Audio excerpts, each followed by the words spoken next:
Hi everyone, Leah here from EurekaCrystalBeads.com with another helpful beading video for you. Before I get started, just a quick reminder to go check out the rest of our channel, and if you like what you see, hit the subscribe button and notification bell, and you'll always know when we're posting new content. Today's fun little necklace design is inspired by the types of jewelry you might see in the Sundance catalog. So we are calling this our Sundance necklace.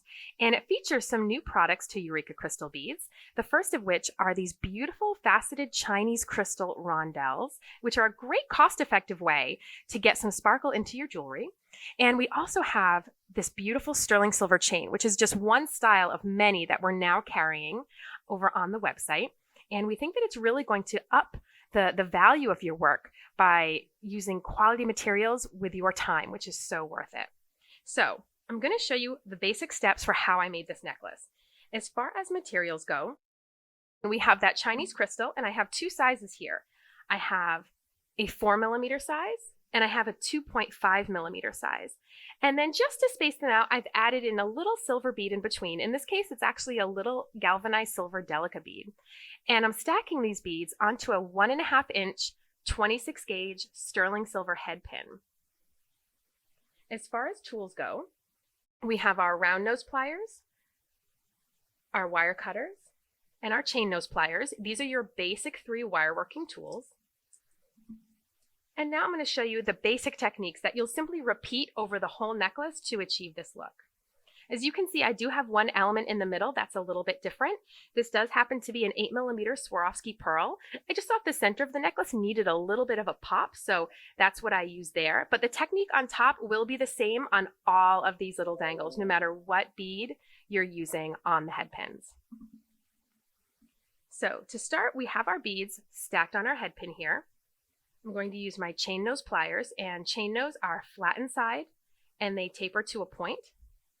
I'm going to grab my wire right above my bead, and I'm going to make a little 90-degree bend just like that. Now I'm going to use my round nose pliers, and I'm going to grab right at that bend so that way I can start to bring my wire around my pliers to form our loop. And you'll have to shift your pliers a little bit so that way you can continue on with the rest of the loop.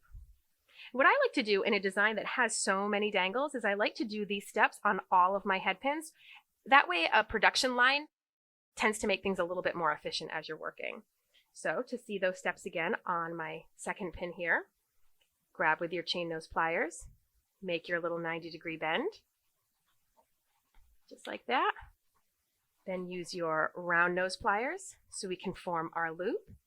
And if you want to see this done in a little bit more granular detail, we have a lot of videos on our channel that will go over this in a much slower technique. So that's what we have. And so you can see I'd already had 2 others done. The 4 that I have here are the last that I need to finish up the necklace.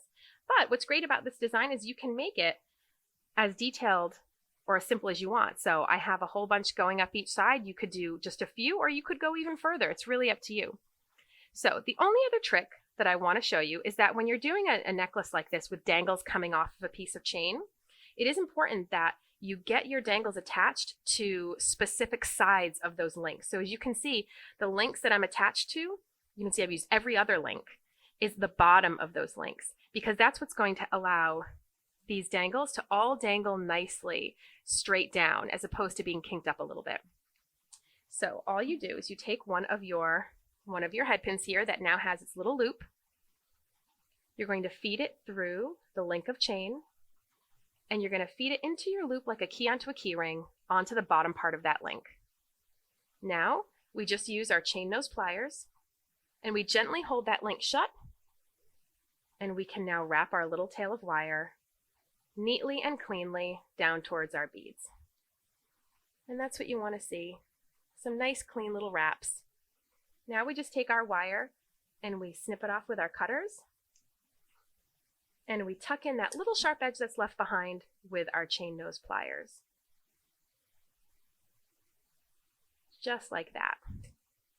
So now I just have to continue on and do that with my last 3 links, and then I'm all set. So I'll see you back here in a second.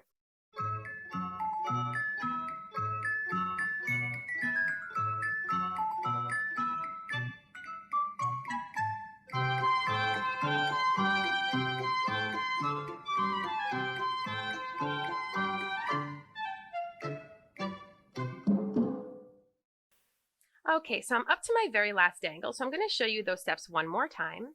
Again, I'm going to make sure that I'm threading my head pin through the bottom part of the link, just like that. And then I'm going to catch that link right into the loop of my head pin like a key onto a key ring. Use my chain nose pliers to gently grab that loop, and now I can wrap that loop shut. And the trick here is just go nice and slow. Don't try to wrap too fast. And now we snip off our little tail there, tuck in any sharp edge that's left behind, and we should have, again, these nice little neat clean wraps. And here we have it, our finished Sundance necklace, with so many variations that you can do in both color, in the length of the dangles, so the amount of beads you put on the head pins, and how far you go up the chain, and how big you put that little focal bead, or you don't have to use a little focal bead at all. This is a great necklace that you can layer with other necklaces, or you can simply wear it on your own. So that wraps it up, folks. Thanks for watching. Make sure to visit us on over at EurekaCrystalBeads.com for all the materials I used in this video, as well as all of your other beading and jewelry needs.